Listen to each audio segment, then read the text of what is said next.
Welcome to my channel Priya's cooking Tamil. இன்றைக்கி ஒரு ஹெல்த்தியான சைட் டிஷ் பச்சைப்பயிறு கிரேவி எப்படி செய்யுதுன்னு பார்க்கலாம். ஃபஸ்ட்டு இந்த பச்சைப்பயிறு ஓவர் நைட் ஊற வச்சுக்கோங்க. இப்போ இது நல்லா வேக வச்சு எடுத்துக்கலாம். அதுக்கு ஒரு குக்கரில் பச்சைப்பயிறு சேர்த்துக்கோங்க. அது கூட ஒரு கப் தண்ணி சேர்த்துக்கோங்க. பச்சைப்பயிறுக்கு தேவையான அளவு உப்பு சேர்த்துக்கோங்க. இப்போ இது எல்லாத்தையும் நல்லா வேக வச்சு எடுத்துக்கோங்க. ஒரு 4லேருந்து 5 விசில் வர அளவுக்கு நல்லா வேக வச்சு எடுத்துக்கோங்க. இப்போ பச்சைப்பயிரில் நல்லா இந்த அளவுக்கு நல்லா வெந்துடுச்சு. இப்போ இதை தனியாக எடுத்து வச்சுக்கோங்க. இப்போ கிரேவி செய்ய ஸ்டார்ட் பண்ணிடலாம். ஒரு கடாய் வச்சுக்கோங்க. அதில் கொஞ்சமாக எண்ணெய் சேர்த்துக்கோங்க. எண்ணெய் நல்லா காஞ்சதும் 1/2 ஸ்பூன் ஜீரகம் சேர்த்துக்கோங்க. ஜீரகம் நல்லா பொரிய விட்டுருங்க. ஜீரகம் நல்லா பொரிஞ்சிடுச்சு. இப்போ 2 வெங்காயம் பொடியாக நறுக்குனது சேர்த்துக்கோங்க. வெங்காயம் சேர்த்துட்டு நல்லா வதக்கி விட்டுக்கோங்க. வெங்காயம் நல்லா பொன்னிறமாக வதங்கணும்.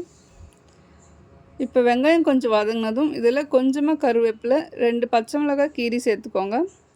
இதையும் சேர்த்து நல்லா வதக்கி விட்டுக்கோங்க. இப்போ கிரேவிக்கு தேவையான அளவு உப்பு சேர்த்துக்கோங்க.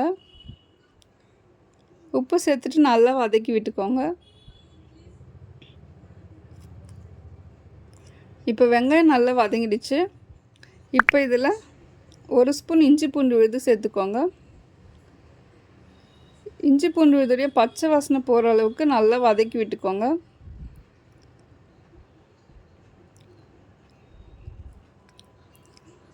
இப்போ இந்த அளவுக்கு நல்லா வதங்கினதுக்கப்புறம் இதில் மசாலாலாம் சேர்க்கலாம்.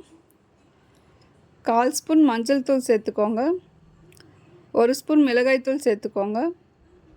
இப்போ இதை எண்ணெயிலே நல்லா வதக்கி விட்டுக்கோங்க. இப்போ இந்த அளவுக்கு நல்லா வதங்கினதுக்கப்புறம் 2 தக்காளி பொடியாக நறுக்கி சேர்த்துக்கோங்க. தக்காளி சேர்த்துட்டு நல்லா வதக்கி விட்டுக்கோங்க. தக்காளி நல்லா குழைய வதங்கணும்.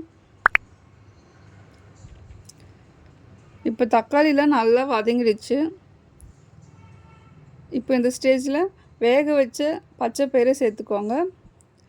இது கூட கொஞ்சமாக தண்ணி சேர்த்துக்கோங்க. தண்ணி சேர்த்துட்டு நல்லா கலந்து விட்டுக்கோங்க. இப்போ இதை நல்லா கொதிக்க விட்டுருங்க.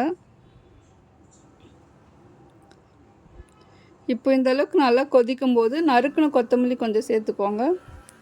கொத்தமல்லி சேர்த்துட்டு நல்லா கலந்து விட்டுக்கோங்க.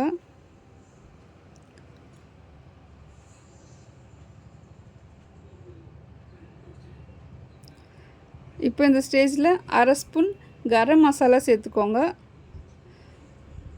கரம் மசாலா சேர்த்துட்டு நல்லா கலந்து விட்டுக்கோங்க. இப்போ இது நல்லா கொதித்து திக்காகணும். இப்போ கிரேவி நல்லா திக்காயிடுச்சு. இந்தளவுக்கு திக்கானதுக்கப்புறம் கேஸ் ஆஃப் பண்ணிவிடுங்க.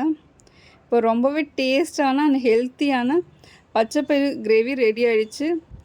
இது இட்லி, தோசை, சாதம், சப்பாத்தி எல்லாத்துக்குமே ரொம்ப டேஸ்ட்டாக இருக்கும். கண்டிப்பாக ட்ரை பண்ணி பாருங்கள். ரொம்பவே குயிக்காக செஞ்சு முடிச்சிடலாம். உங்களுக்கு இந்த வீடியோ பிடிச்சிருந்தா மறக்காமல் பிரியாஸ் குக்கிங் தமிழ் சேனலை சப்ஸ்கிரைப் பண்ணிவிட்டு லைக் பண்ணிவிடுங்க. தேங்க்யூ.